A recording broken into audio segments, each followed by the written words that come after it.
Canal Propósito. Dicas de oratória. Com o psicólogo Elias Matos. Falar em público ou para frente de algumas câmeras, como temos aqui no estúdio hoje, que são 3, é de fato uma arte, né? Você sabia que foi feito um estudo e muitas pessoas responderam que tem mais medo de falar em público do que medo da morte, do que medo de morrer. Então, para você ver o nível aí, o quanto a gente precisa debater acerca desse assunto. Aí você pode me falar, poxa, eu tenho muito medo de falar em público, eu não consigo falar em público, então por que a gente vai falar sobre esse assunto se você não consegue?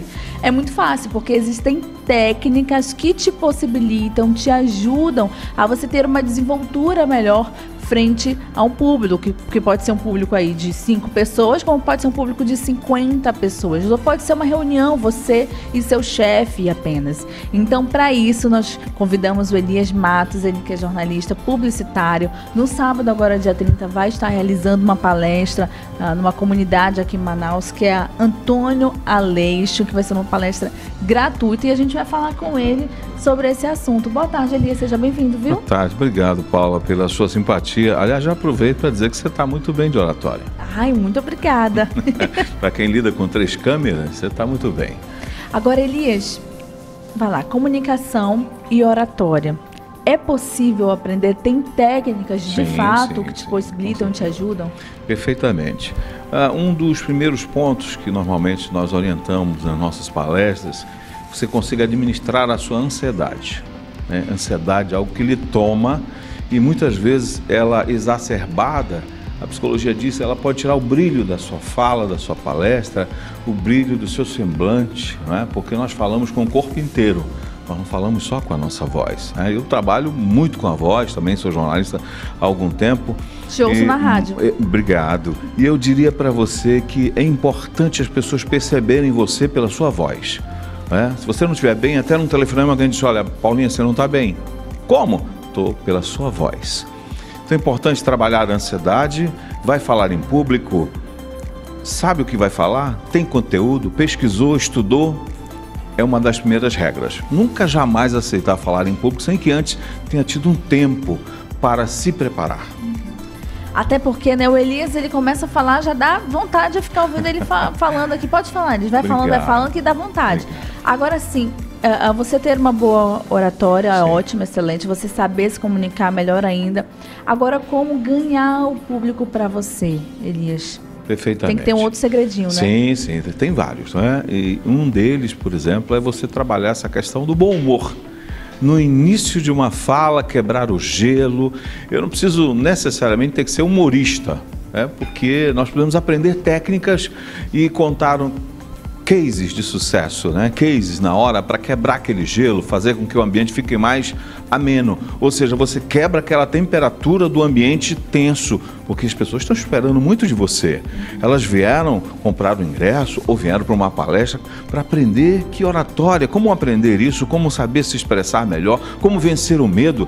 Há uma grande pesquisa e você foi muito feliz na sua colocação. Tem situações em que a pessoa tem mais medo de falar em público do que o medo de um cachorro bravo, do que o medo da morte, medo de águas profundas. O medo de falar em público é algo que acomete as pessoas. Tem pessoas que travam numa tal forma. Eu já tive aluno treinando pessoas que a pessoa começou a falar e começou a chorar. E falou, pediu desculpas e foi para o banheiro, porque não conseguiu. Eu acho que tem algo relacionado também, no primeiro bloco a gente estava falando sobre traumas. Será que pode estar relacionado também a uma questão pessoal mesmo, essa autossabotagem de eu não consigo e não vai de jeito nenhum? Boa colocação sua, Paulinha. Eu também sou psicólogo. E uma das coisas que nós aprendemos e que nós trabalhamos muito no primeiro momento do palco, além do teatro, aquela coisa de quebrar o gelo, é também fazer um resgate, que é fazer com que a pessoa volte um pouco à sua infância e que ela volte a entender algumas situações, alguns traumas que ela passou na infância. A minha colega que me antecedeu foi muito feliz quando falou do bullying, por exemplo. Professores que ficam comparando em sala de aula, o José é mais inteligente que o Robertinho. Isso é extremamente prejudicial. Essa pedagogia não funciona, não é positiva, muito pelo contrário, ela é nociva à saúde emocional da criança. Então, nada de comparações, assim como em casa. pais ter preferências absurdamente, isso aí, desfavorável para uma criança. Então, desde cedo, nós temos que elevar a autoestima dos nossos filhos. Olha, você é bom, você é competente, você vai vencer, papai te ama muito, diga muito, muito para ele, muito para ela, porque ela precisa disso. Elias, e numa reunião, numa palestra, num seminário, enfim, onde quer que você esteja, que você precise se expor, porque é uma exposição, Sim, né? Você está aqui, é uma exposição, inteiro, você está acima, em cima de um palco, é uma exposição também.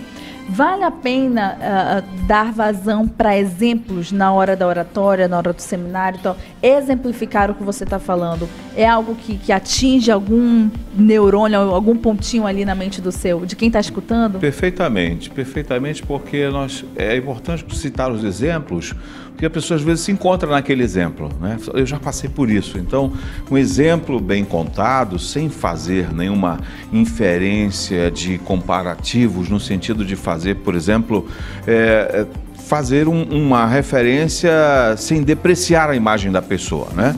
E não entrar por essa vibe, mas trabalhar o bom, né? Tirar o suprassumo do melhor que aquela pessoa tem. Então você conta um case de sucesso, a pessoa é assim, conseguiu fazer o seu treinamento, superou seus medos. Às vezes é preciso fazer uma consulta com um psicólogo, né? Na fase adulta, por exemplo, já tem uma noção, já tem uma idade, já tem uns 18 anos para cima, é bom entender por que você se comporta sempre travado quando você tem que fazer uma exposição. Muitas vezes na universidade, nós passamos por isso, um escreve e o outro apresenta. E às vezes aquele que tem grandes dificuldades, ele fala, eu prefiro escrever, vocês apresentem lá. E aí a nota não vem completa, porque o professor está avaliando, eu sou professor da universidade, e eu avalio o meu aluno conforme a performance dele também.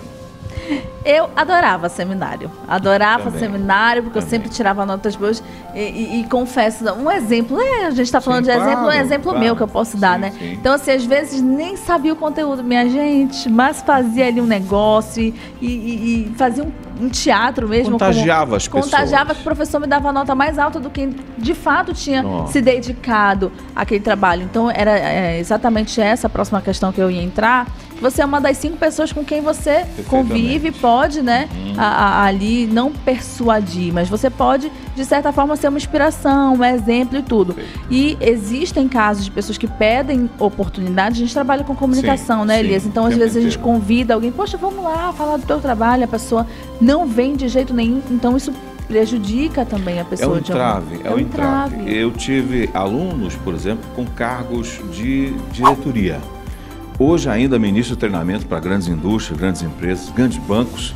Eu me lembro do exemplo de um gerente de uma grande agência e ele estava sendo promovido para ir para um outro estado que ele iria, enfim, gerenciar uma outra agência. E ele estava perdendo uma grande oportunidade porque quando o banco colocava, às vezes, num treinamento interno, a pessoa tinha dificuldade, passava mal, tremia, suava muito. E aí ela foi fazer o curso de oratória conosco, né? E eu disse, olha, inicialmente faça uma terapia, uma coisa mais particularizada, porque às vezes você não quer se expor diante das pessoas, é melhor ir a um consultório, inicialmente receber as dicas aí da consultoria de um psicólogo, para algumas dicas para saber como se comportar. E aí a pessoa foi, realmente atendeu a orientação e depois ela se superou. E depois os diretores do banco disseram, olha, ela não é mais a mesma pessoa. O que aconteceu? Então ela decidiu mudar. Então, olha, se você também tem esse medo, poxa, eu travo, eu já deixei passar muitas oportunidades por conta desse medo, dessa fobia de falar em público. Sábado, agora dia 30, né, Elias? Você vai estar ministrando um seminário, vai ser um seminário de comunicação oratória na colônia Antônio Aleixo, aqui na Zona Leste de Manaus, às 13 horas, sábado agora dia 30, não é? E eu fico muito feliz que as pessoas possam estar ali. Teremos uma palestra sobre ética na política com a jornalista também, a Cristina Monte, que também já esteve aqui com o nosso Estúdio SAT, e vai ser muito proveitoso, porque é indo para a comunidade, o conhecimento chegando mais perto de quem precisa. Às vezes um curso desse, ele tem um custo, mas quando você consegue abrir, fazer uma parceria com a comunidade, levar esse conhecimento gratuitamente, ele passa a ser uma alavanca muito forte na vida daquele. Parabéns para você, Elias, para a Cris também, nossa amiga, que vai falar sobre ética na política. Verdade. Então vai ser dia 30, tem algum lugar que as pessoas possam se inscrever? Sim, tem um telefone, e eu diria até esse telefone do nosso querido Márcio Gomes, que é o coordenador do evento. Ele está no banner, está no próprio banner, no momento em que se for de alguma maneira chamar, poderá passar o telefone para que as pessoas possam se informar. Vai colocar lá palestra, seminário, comunicação oratória e ética na política. Muito bem. Sábado agora. E agora eu queria te agradecer pela tua presença aqui, viu? E eu quero aproveitar e passar às suas mãos o meu último livro, que é o Quem Tem Medo de Falar em Público. É um livro recomendado pelo Augusto Cury, que é um escritor também famoso. Eu tive o privilégio de conhecê-lo. E quando ele esteve em Manaus, conheceu o nosso trabalho, ficamos amigos e ele mandou a recomendação do livro e aí está o livro à disposição. Tenho muito carinho, são 200 páginas de puro conhecimento, mais de 39 dicas e eu tenho certeza que vai suprir muito essa lacuna da dificuldade de falar em público. Muito obrigada, viu, Elias? Eu que agradeço, Paulinha, como sempre, muito gentil, uma doçura como você é. Desejo muito sucesso. Esperamos estar outras vezes, poder contribuir com você. Por favor, volte mais essa voz aí de locutor falando. Muito obrigado. Legal, né, gente, de ouvir? Obrigada, Elias. Obrigado, eu que agradeço. Gente... Canal Propósito. Dicas de oratória. Com o psicólogo Elias Matos. Se inscreva no nosso canal, curta, comente e compartilhe nossos conteúdos.